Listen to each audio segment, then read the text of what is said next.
Et là, c'est la Camerounaise qui essaye de faire le maximum pour essayer de retourner Makesse et Madounou. Elles sont toutes les deux, elles restent debout. Assez chaud, c'est pas facile là avec Makesse et Madounou qui rêve d'amener cette première médaille d'or sur ces Jeux de la francophonie à son pays, à tout son peuple qui l'attend. Il ne reste plus que 20 secondes et malheureusement pour elle, elle perd de 2 points désormais, 10-8. Allez, il reste 19 secondes pour faire la différence. Faut tout donner là pour Makesse et Madounou.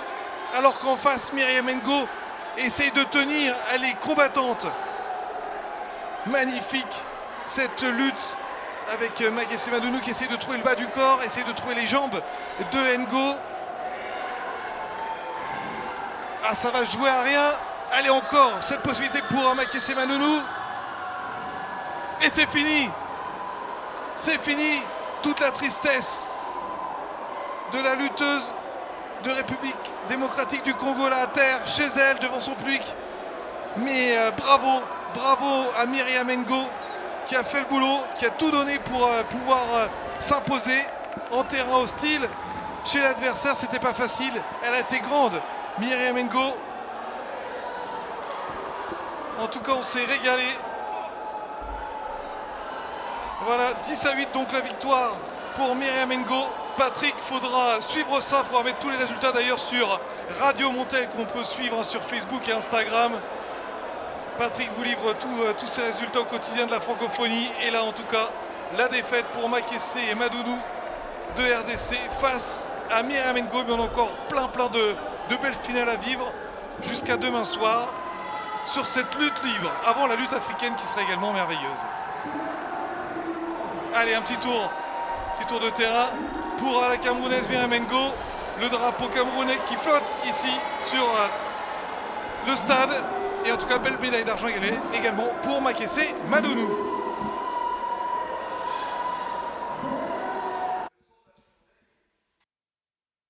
Finalement, il y a eu d'autres finales féminines, on va voir ça rapidement avec la médaille d'or, la première médaille d'or pour la France avec Emma Luttenauer en rouge qui a terrassé son adversaire et qui s'impose donc sans problème dans cette finale face à son adversaire ivoirienne. Première médaille d'or donc pour l'équipe de France et puis également une superbe médaille pour la Roumanie.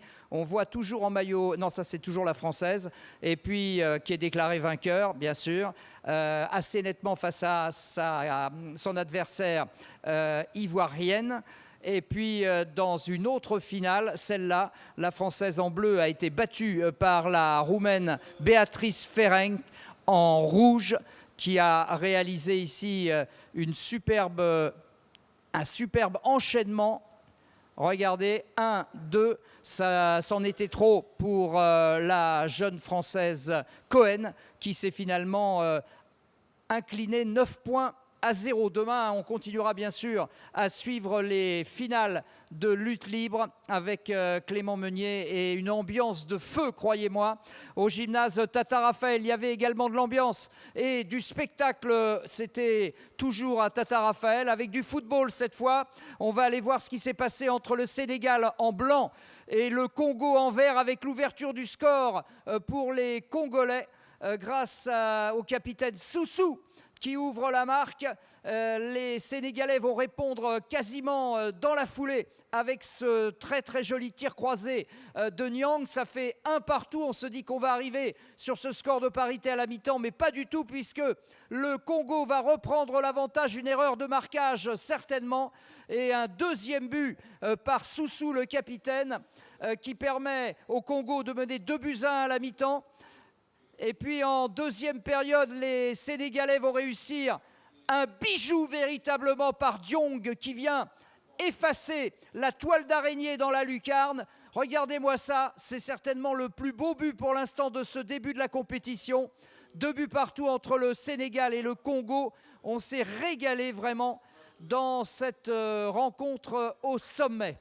Et puis il y avait un autre match de foot qui opposait le Cameroun en vert au Liban en blanc avec l'ouverture de Nebankia le Camerounais, nous sommes en première mi-temps et le terrain est immédiatement envahi par les réservistes camerounais. Mais le Liban va réussir à revenir en deuxième période et obtenir une égalisation méritée grâce à Kassa, qui va tromper la vigilance du portier camerounais à bout portant, il faut bien le dire. Encore un match nul entre le Cameroun et le Liban. Et puis donc le basket, on l'a suivi bien sûr avec la résistance héroïque de la RDC qui a fini par plier face aux Libanaises en blanc. On a eu du grand spectacle avec peut-être quelques paniers faciles ratés, mais n'empêche que les Congolaises se sont battues jusqu'au bout. Techniquement, peut-être les Libanaises étaient meilleures aujourd'hui. Le Liban qui remporte sa 3e victoire. Et comme les Roumaines ont même écrasé le Tchad, eh bien les Congolaises sont ce soir 3e au classement. On va regarder juste un petit extrait de Roumanie-Tchad, mais ça a été véritablement très